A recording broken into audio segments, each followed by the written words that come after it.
এখন যিনি সরকার প্রধান তিনি না শান্তিতে নোবেল পেয়েছেন। এই দৃশ্যটা কি? কোন রকম শান্তির কোনো চিহ্ন এখানে দৃশ্যে আপনি দেখতে পান? এই দৃশ্যটা কি? শান্তিতে নোবেল পাওয়া একজন ব্যক্তিকে ন্যূনতম বিচলিত করে না? উনি বলবেন আমি কি করব? আপনি অন্তত আর যদি কিছু করতে না পারেন পদত্যাগ করেন ভাই, আপনি পদত্যাগ করেন। আপনার যে নাম, আপনার যে পরিচিতি সারা দুনিয়া, তার সঙ্গে তো এই দৃশ্যটা মেলে না। এই লোকগুলো কি দেশদ্রোহী কেউ? এই নারী, এই শিশু, এরা কি এই দেশকে ধ্বংস করার জন্য উঠে পড়ে লেগেছে? এরা কি রাষ্ট্রদ্রোহী? এটা কি আপনার সরকারের পতন ঘটানোর জন্য মাঠে নেমেছে? যদি নেমে থাকে তাহলে এদের সম্মান করে আপনার সরকারের পতন ঘটানো উচিত, আপনার পুরো সরকার সহ পদত্যাগ করা উচিত এই একটা শিশুকে ভয় দেখানোর কারণে। আপনি কি ভাবছেন? কি ঘটনাটা কি? আমি একটু ছোট করে বলি ঘটনাটা কি। ঘটনাটা হলো, এরা প্রাথমিক সহকারী শিক্ষক নিয়োগ সরকার ঘোষণা করেছিল, আগের সরকার।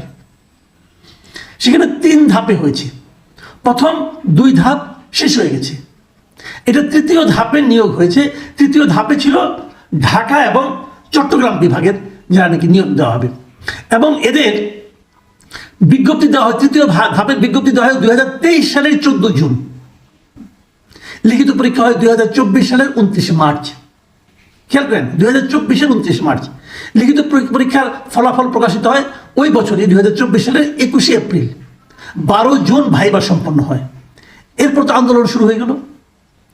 জুলাই আন্দোলন হলো, অগাস্টে আন্দোলন শেষ হলো, স্বৈরাচার বিদায় নিল। তারা ওয়েট করছে, যারা ভাইবা দিয়েছে তারা ফলাফলের জন্য ওয়েট করছে। সেই ফলাফল প্রকাশিত হলো। এরাও চিন্তা করেছে এখন সরকার পরিবর্তন হয়ে গেছে, এখন কি আমরা এই ফলাফলটা প্রকাশ করবো কি করবো না। এই জন্য তারা আইন মন্ত্রণালয়, ওই জনপ্রশাসন মন্ত্রণালয়ের কাছে অনুমতি চায়। আইন মন্ত্রণালয় এবং জনপ্রশাসন মন্ত্রণালয় তারা অনুমতি দেয় যে ফলাফল প্রকাশ করা যায়। 31 অক্টোবর ফলাফল প্রকাশিত হয়। কোন বছরের? 2024 সালের 31 অক্টোবর। তখন দেশে কে আছে? ডক্টর ইউনূস সাহেবের সরকার আছে। আইন মন্ত্রণালয়ে কে ছিলেন? এই আসিফ নজরুল সাহেব ছিলেন। এখন যিনি আছেন তিনিই ছিলেন। জনপ্রশাসন সচিব এই লোকই ছিলেন। 31 অক্টোবর ফল প্রকাশ হয়। তারপর 6531 জনকে চূড়ান্তভাবে সুপারিশ দেওয়া করা হয় যে এদেরকে নিয়োগ দেওয়া যেতে পারে। এই সময়ে একটা আইনগত দিকে ঝামেলা বলি, এই সময়ে যারা নাকি চান্স পায় না, যারা নিয়োগের তালিকায় আসেনি, এমন 30 জন লোক একটা রিট করে হাইকোর্টের কাছে। 30 জন, কেউ লেগেছে 31 জন, আমি ঠিক জানি না, 30 যখন রিট করে, এই রিটের প্রেক্ষিতে হাইকোর্ট সেই নিয়োগ কার্যক্রমকে 6 মাসের জন্য স্থগিত করে পরে 6 ফেব্রুয়ারি ওই আগে নিয়োগটাই তারা বাতিল করে দেয়। আচ্ছা, হাইকোর্টের লজিকটা কিছু সেটা আমি আপনাদের একটু বলি। হাইকোর্টের লজিক হলো, এটা তো যখন নিয়োগ দেওয়া হয়েছে আগে আপনার 2023 সালে যখন নিয়োগের বিজ্ঞপ্তি সব যখন হয়েছে, তখন 2018 সালের যে 2018 সালের 4 অক্টোবরে জারি করে যে পরিপত্র ছিল জনপ্রশাসন মন্ত্রণালয় যে কীভাবে নিয়োগ করতে হবে সেইভাবে ছিল। সেখানে কিন্তু প্রাইমারি স্কুলের টিচারদের জন্য 60% কোটা ছিল। তার কোটা নারীদের কোটা, মুক্তিযুদ্ধের কোটা না, কিন্তু নারীদের কোটা, এবং ওইভাবে চলেছে। আরও অন্যান্য কোটা ছিল। তো সেই কোটা অনুযায়ী এই নিয়োগ বিজ্ঞপ্তি জারি করা হয়েছিল। কিন্তু আপনাদের মনে আছে যে হাসিনা সরকার বিদায়ের আগ মুহূর্তে 23শে জুলাই কোটা পদ্ধতি কিন্তু আবার সংশোধন করেছিল, যেখানে নাকি 92% কোটা ছিল প্রতিযোগিতার ভিত্তিতে। নিশ্চয়ই আপনাদের মনে আছে, যেটা নাকি ছাত্ররা মানেনি। সেই যে আইনটা ছাত্ররা মানেনি, কিন্তু হাসিনা সরকারের পতন হয়ে গেছে ওদের সর্বশেষে ঘোষণার কারণে।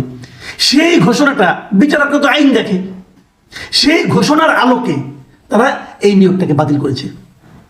আচ্ছা, বাতিল করেছেন, তাহলে আগে যে 2 দফা নিয়োগ হয়ে গেল ওগুলি কি হবে? ওগুলি বাতিল করবেন? 2 দফা তাকে নিয়োগ হয়ে গেছে, ওগুলি কি করেছেন? ওগুলো তো বাতিল করেন নাই। তাহলে 3য় ধাপের যে ঘটনাটা, এটা তো আপনারা বাতিল করলেন। এই যে 6531 জন, 6500 ফ্যামিলি, কিন্তু মাথায় রাখেন, এদেরকে যে বাতিল করে দিলেন, এরা কি করবে এখন? এদের কোনো চাকরি নাই। প্রাইমারি স্কুলের সহকারী শিক্ষক, কিন্তু সরকার এদিকে দেখবেন আপনি পুরনো লোকজনকে, অবসরপ্রাপ্ত লোকজনকে ধরে এনে চাকরি দিচ্ছে। আর এরা যে চাকরি, এটা কি রাজনৈতিকভাবে হয়েছে? এটা কি মুক্তিযুদ্ধের কোটা আছে? নেই তো। তো এদেরকে তো আপনি বাতিল করে, যদি বাতিল করে দেন আগের 2 ধাপও দেন, সব দেন বাতিল করে। যে এখন একটা ঘোষণা দিলেই হয়তো যে আওয়ামী লীগের সরকার আমলে 15 বছরে যা কিছু নিয়োগ হয়েছে সব বাতিল। এটা কি প্রতিহিংসার কি দেশ চলছে? কোনো আইন কানুন থাকবে না। তো এদেরকে যে, ঠিক আছে, এদের দাবি আপনি মানবেন না, আলোচনা করেন, এদের সঙ্গে কথা বলেন।